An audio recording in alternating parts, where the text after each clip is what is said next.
You may think prosperity is delayed, that your good is somehow stuck behind a veil of mystery or a wall of circumstance. But I say unto you, nothing is withheld from you. It is only unplanted. You are not waiting on money. Money is waiting on your word. You are not hoping for opportunity. Opportunity is already circling your field, waiting for the right vibration to call it in. Every word you speak is a seed. Every thought you water is a root. Every declaration you repeat in faith is a tree waiting to bear fruit. But many of you are planting unconsciously. You do not know what grows because you do not remember what you've said. You speak of lack, and then wonder why your harvest is thin. You repeat fear, and then marvel at the weeds in your path. But God is not mocked. For whatsoever a man soweth, that shall he also reap. You are always planting. The question is, what are you sowing? And so I come to tell you that the soil is not broken. The heavens are not closed. The gates are not locked. What is needed is not more effort, but right planting. Not more hustle, but holy speech.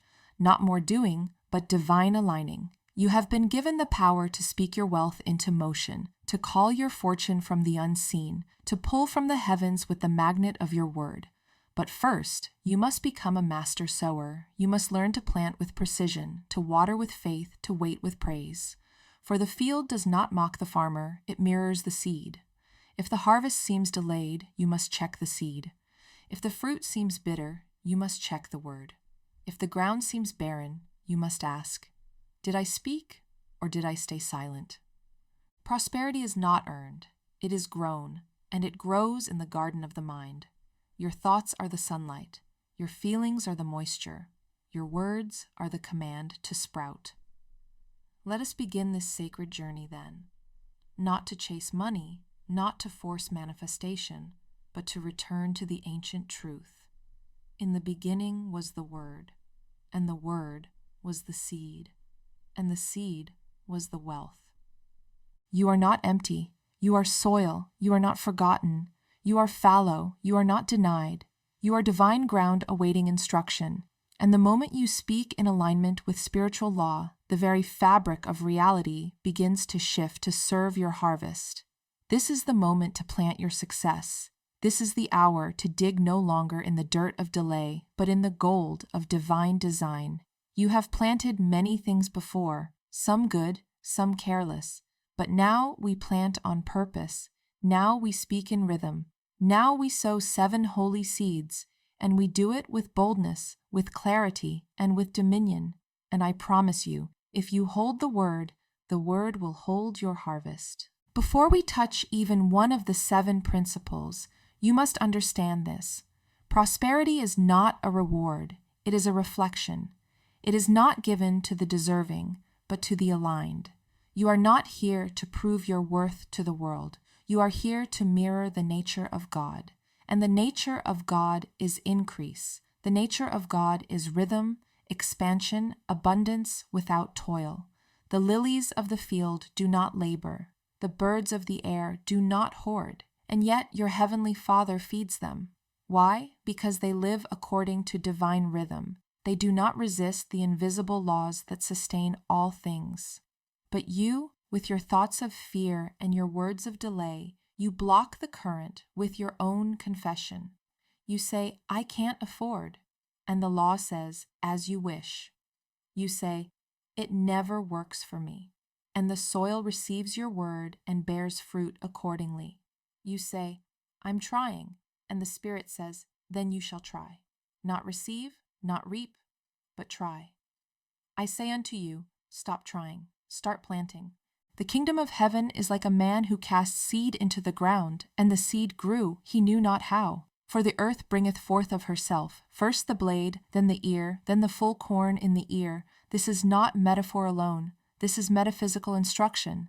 The seed is your word. The ground is your consciousness. The growth is inevitable, if the word is right and the ground is prepared. Prosperity is not an accident. It is a crop. And crops obey principle, not personality. The law does not care how long you've struggled. The law does not pity your debt or delay.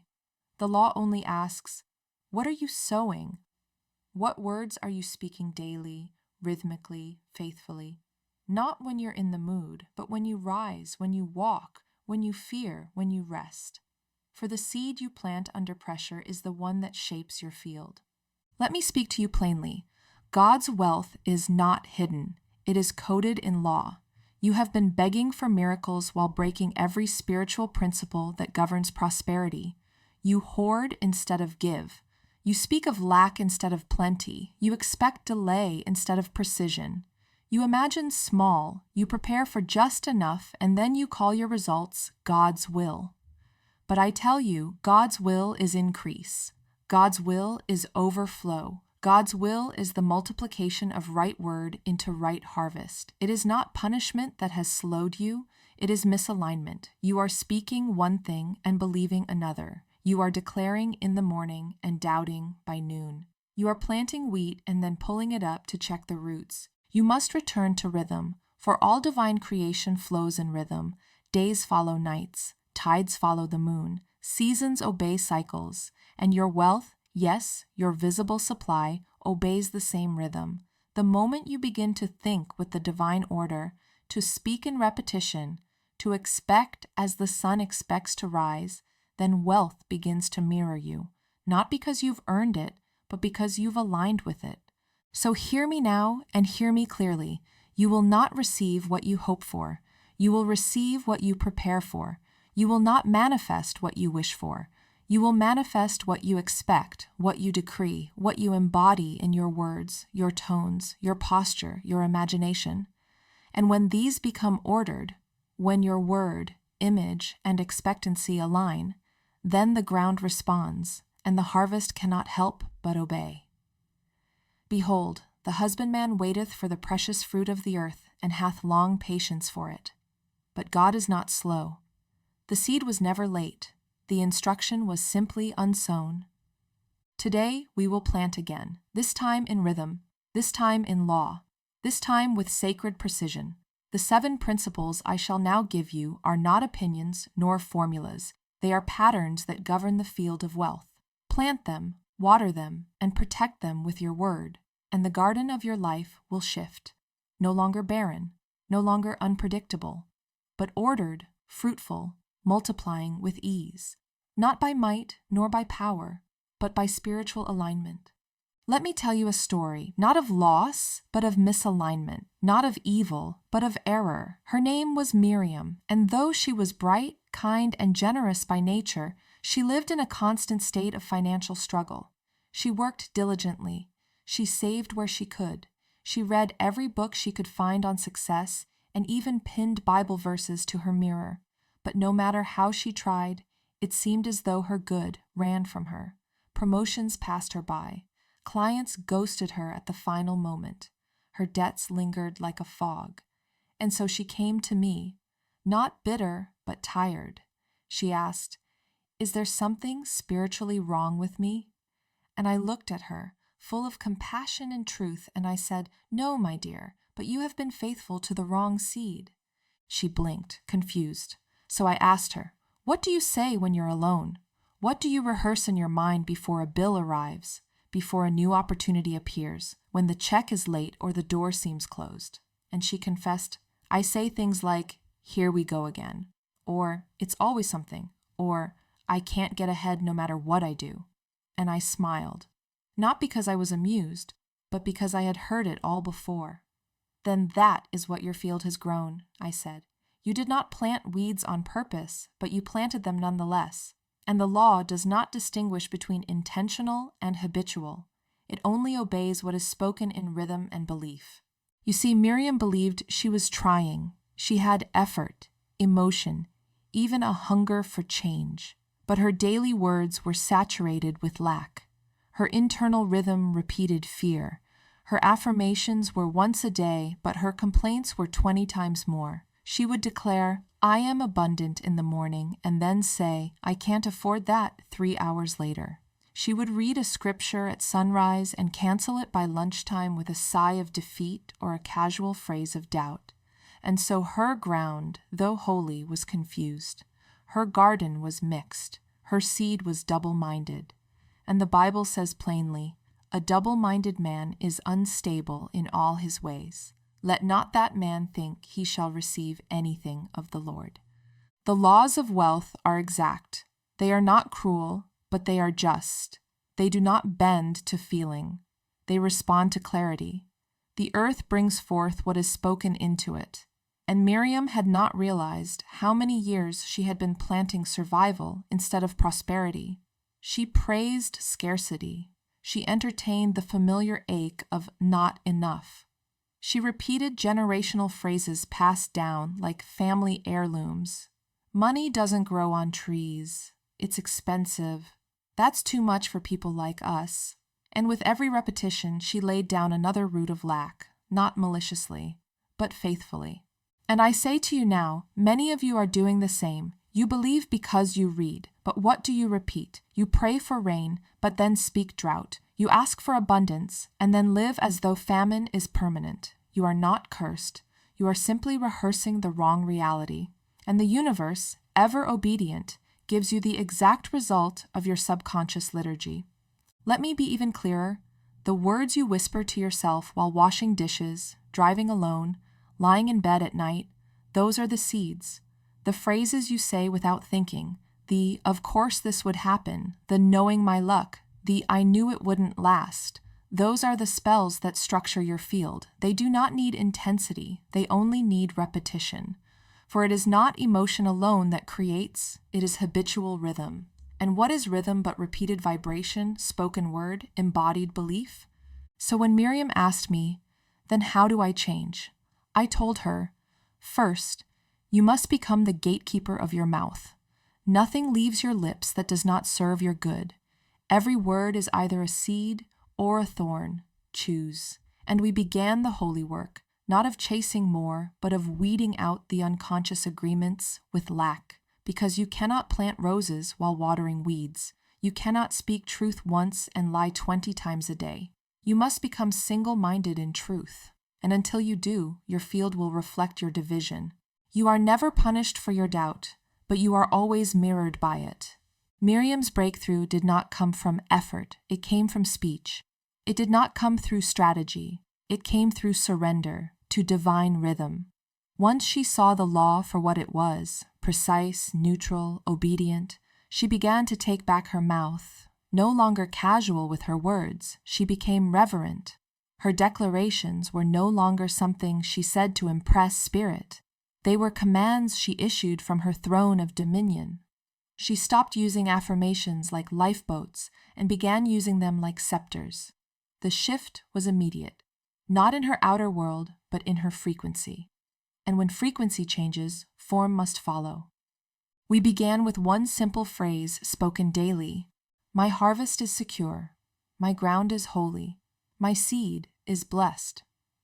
She said it while tying her shoes. She said it brushing her hair. She said it instead of I hope it works, or we'll see what happens. Her vocabulary shifted from passive to prophetic. She no longer described her circumstances. She declared her reality. And though the bills were still there and the clients were still unsure, her posture had changed. And law responds not to situation, but to vibration. Within a week, someone who had owed her money for over a year sent full payment. A missed opportunity reappeared without effort. The door that once creaked open was now flung wide, and not because she pushed, but because she planted. And God said, let the earth bring forth grass, the herb yielding seed, and the fruit tree yielding fruit after his kind. This is not poetic language. This is blueprint. God does not toil. He speaks. God does not worry. He declares. And the earth brings forth. Miriam had to learn that her life would not change through worry. It would change through rhythm. And so must yours. Let me give you the truth that changed her. You don't need to say it louder. You need to say it longer. Spiritual law doesn't respond to volume. It responds to vibration. She made a covenant with her own mouth. Every word must now serve the garden. If it fed the fruit, it stayed. If it fed the weeds, it was uprooted. And in this fidelity, the reversal came. Not because she earned it, but because she harmonized with it. You may think your prosperity is far, but it is close, closer than breath. The moment you speak as one aligned with heaven, the ground hears you. Seed does not resist, it obeys. Miriam did not speak wealth in hopes that one day she'd feel it. She spoke it because in the spirit it was already done, and the more she praised it, the more it came. For it is written, "The earth is the Lord's, and the fullness thereof." And your declaration is the title deed. You must choose now what kind of sower you will be. Will you continue to plant in fear, out of habit, from the broken stories of generations past? Or will you become a master gardener, a divine farmer who knows the seed, trusts the soil, and praises the harvest before it arrives? Miriam chose, and the fruit multiplied, not by luck, but by law. Now let us turn inward, to your mouth, your field, your harvest. You have heard Miriam's story, but the law is not partial. What it did for her, it must do for you, if you plant rightly, if you speak with rhythm, if you decree with alignment. So I ask you plainly, child of spirit, what are you planting? What phrases do you repeat without reverence? What words sit at the root of your circumstance? You may think you are simply reacting to life, but in truth, life is reacting to you, to your word, to your tone, to your assumption. Let us make no mistake. You are already planting something. Every day, every hour, you are never neutral. You are either sowing weeds or wheat. And most people, I have found, do not fail because they are lazy. They fail because they are careless. They let phrases slip through their lips like poisoned rain. Money's tight. We can't afford that. I'm always behind. That never works for me. And then they wonder why the ground does not yield grapes, only thorns. But I tell you, the field cannot produce what you did not sow, and it will not reject what you did sow, no matter how casually it was spoken. Do you not know the law? Every idle word that men shall speak, they shall give account thereof. Why? Because every word is a seed. There are no neutral phrases. There are no harmless murmurs. The ground does not understand sarcasm. The soil does not interpret your frustration. It only knows vibration, and it brings forth according to its kind. You speak lack, and lack appears. You speak delay, and doors close. You speak fear, and protection dissolves. And then you say, "It must not be my time." But I say, your time has been buried beneath your own voice. So now, with love and truth, I ask you, what have you agreed with? Whose phrases have you adopted?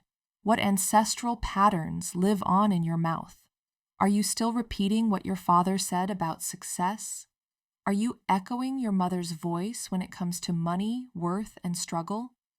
Are you rehearsing cultural spells that say the economy is bad or people like us just don't get ahead? These are curses passed down as conversation, but you are here now and you have heard the law. You are accountable not for what they believed, but for what you now know. And knowledge demands correction. You must become a holy steward of your language. You must place a guard upon your lips. For the moment you declare, "I uproot every false word. I break the agreement with lack," the spiritual realm begins its reversal. Yes, reversal. For the laws of God are not only creative, they are corrective. You can dig up what you've planted. You can re-sow the field. You can call back your good from the corners where your confusion scattered it. But it begins with the inner courtroom. You must put your old thoughts on trial. Every phrase that does not agree with divine abundance must be silenced. Every belief that calls you separate from supply must be uprooted. Every joke, every sigh, every complaint that minimizes your worth must be laid at the altar and burned. Let the weak say, "I am strong." Say it before you feel it. Say it until you believe it. Say it until the outer world bends to the inner decree. You may say, "But I'm surrounded by lack." And I say, then all the more reason to speak abundance. You may say, "But my accounts are low." And I say, then fill your mouth with gold, for the law does not need evidence. It needs instruction. The field does not ask how you feel. It only asks what you declare, and if you declare rightly, the law must obey. Not because you are loud, but because you are aligned. Not because you are perfect, but because you are consistent. This is the beginning of your replanting. This is the hour when you look at every phrase you've sown and say, "This dies, this lives, this I uproot, this I water." And with that sacred judgment, the ground begins to stir. The old roots wither, the new roots form, and the garden of your wealth begins to shift, not later. Now, let us now plant again, not with confusion, but with covenant, not with guesswork, but with spiritual science. There are 7 principles that govern prosperity, and when you align with them, the soil must yield. These are not theories. They are not personal philosophies. They are divine mechanics. Each one is a seed. Each one, when spoken, watered, and protected, builds your garden of visible wealth. I will give them to you now, not to memorize, but to declare, to live, to plant with your voice until they bloom in your life without strain. First right word. You must speak only that which builds, expands, and blesses. No more lack-laced phrases, no more casual curses. Death and life are in the power of the tongue. Every word is a container. Fill yours with faith. Speak not of what is, speak of what shall be, for it is already so in spirit. Say, I now speak the word of increase. My mouth waters the field of abundance. Second right image. You must see yourself as one already prospering. No more visions of failure, of rejection, of not enough. According to your faith, be it unto you. And faith has vision. Close your eyes and picture the fullness. Walk in it mentally. Set your table in the presence of the very doubt that once tormented you. Say, my inner picture is perfect. I see only growth, only gold, only divine delivery. Third right expectancy. You must prepare for the blessing, not fear its delay. Expectancy is the magnet of manifestation. Expect with joy. Expect with confidence. Expect with no back door in your belief. The Lord is my shepherd. I shall not want. Say, my good arrives on time. My harvest meets me in perfect rhythm.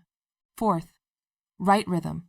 You must repeat your truth, not once, but continually. The power is not in a single declaration, but in holy rhythm.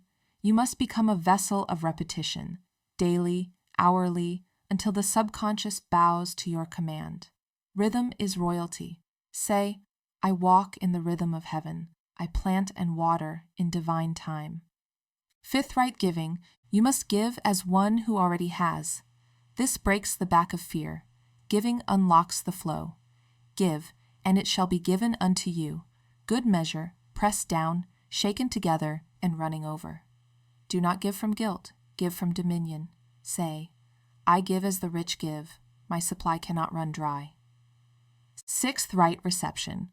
You must receive without apology, no shrinking, no deflection. You must open your hands to the increase and say yes to the floodgates. You were not designed to survive. You were designed to steward, to hold, to carry. Open your mouth wide and I will fill it. Say, I receive as royalty. I do not reject what I once requested. 7. Right identity. You must remember who you are, not a beggar, not a struggler, not one waiting for permission. You are the image of the Creator. You are a divine channel of wealth. Know ye not that ye are gods? Say, I am the rich child of a loving Father. I carry heaven's signature in my soul. These are your 7 principles, not abstract, but activated. Each one is a living seed. Each one will sprout if you speak it, believe it, and repeat it. Don't wait to feel ready. You are ready because you are aware. You are ready because you've heard. You are ready because the soil is listening. Speak now. Plant now. Prosper now. For the ground is no longer hard. It has been broken by revelation. The rain is coming. The sun is already up. All that is missing is your word. And now you have it. Let us go deeper now, not into effort, but into essence. For what you have called your life is nothing but a garden of your inner language. And what you have called your struggle is merely a mirror of misplaced seed. But I tell you this truth with sacred boldness. You are not the problem. You are the ground. And the ground is not to be blamed. It is to be blessed, tended, honored. You were never broken, only overgrown with untruth. You were never unworthy, only confused in your confession. You are the garden of God, and the time has come to plant Eden again. The kingdom of God is not in the sky, not in a future event, not in a temple built by man. It is within you, it is in your voice, it is in your vision, it is in the soil of your imagination, watered by your daily declarations. And just as the garden was placed in the beginning and commanded to bring forth, so too is your consciousness, a sacred place of production. But no seed grows where there is silence, no fruit forms where there is contradiction, no harvest obeys the voice of double-mindedness. And so I ask you, will you now become a keeper of your Eden? Will you till your words? Will you protect your principles? Will you speak, not just occasionally, but as a priest, as a prophet, as a co-creator with divine law? You must, for this is not poetic language, it is spiritual mechanics. God does not bless confusion. God blesses order, and the order of heaven is seed time and harvest, not hope and waiting, not wishing and delay. Seed, time, harvest. This is not cruel. It is miraculous, because it means you do not need anything outside of you. You don't need to be chosen by men.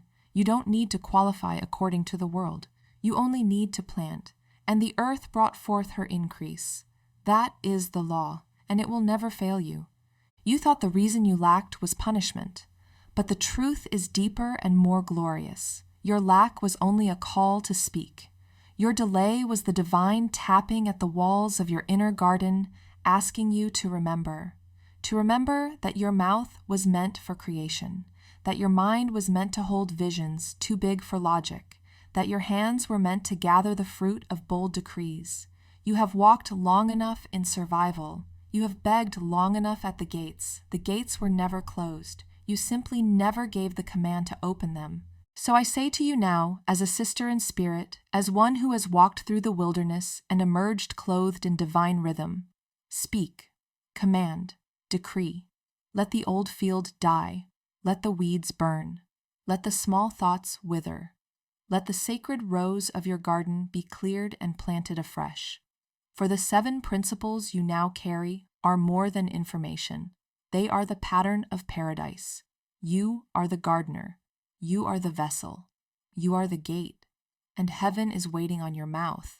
You do not need a new season. You need a new sentence. You do not need a new miracle. You need a new rhythm. You do not need to force manifestation. You need to return to the field and say, let there be fruit. Let there be flow. Let there be fulfillment. And the moment you speak in that tone, with that faith, under that law, the soil must respond. The spirit must move. The harvest must rise. Now we speak, not as beggars, not as seekers, but as rulers of the garden. We do not whisper. We do not wonder. We declare. For the soil is listening. The gates are open. The heavens are alert. Every word you now speak is seed, and every seed is a command to prosper.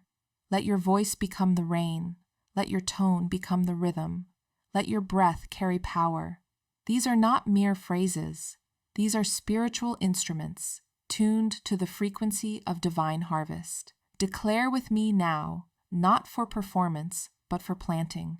Not to beg God to move, but to align with the law that never fails. Say it aloud. Say it in rhythm.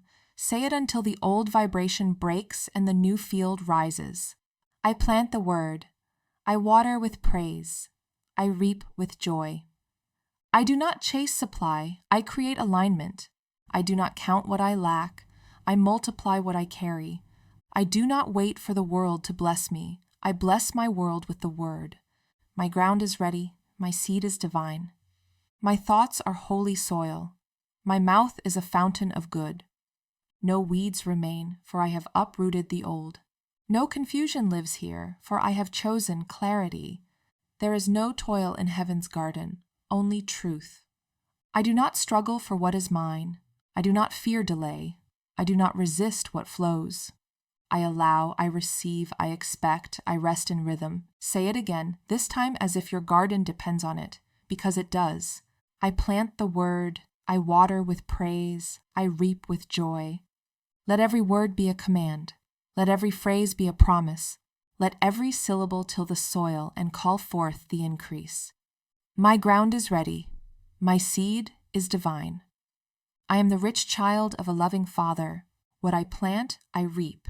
What I water, I gather. My words never return void. They return as fruit. There is no toil in heaven's garden, only truth. I walk in divine ease. I manifest by spoken law. I have no fear of lack, for I am the sower and the heir. The garden obeys my voice. Let this vibration become your new language. Let these words become your root system. Let this rhythm become your daily rain. And when doubt knocks at the gate, speak again. When fear rises in the night, declare again. When appearances contradict, decree again. You are no longer planting randomly. You are now a master gardener, a rhythm keeper, a kingdom speaker. The harvest has already begun. If this word has opened your soil, if something deep within you stirred, remembered, rose, then I invite you now to plant one final seed, a word of agreement. Speak it where all can see. Let it be the banner over your garden, the signal to heaven and to self that you are no longer waiting, no longer doubting, no longer wavering. You are now aligned. You are now aware. You are now a sower of spiritual wealth. And so I ask you, in sacred rhythm, comment this and make it law. I now plant the 7 laws of wealth. My harvest is certain. Not as a gesture, not as a ritual, but as a decree. Let your comment be the first sprout of your new season. Let it be the line in the sand between who you were and who you now are. The one who knows, the one who speaks, the one who waters, the one who reaps. And let these 7 principles remain with you, not as inspiration, but as instruction. Speak them daily. Live them boldly. Guard them as treasure, for the ground is always listening, and from this moment forward, so is your harvest. You are no longer hoping. You are no longer wondering. You are planting with precision, and you shall reap in divine abundance. Your word is your seed. Your rhythm is your rain. Your life is your garden. Speak, and it is so.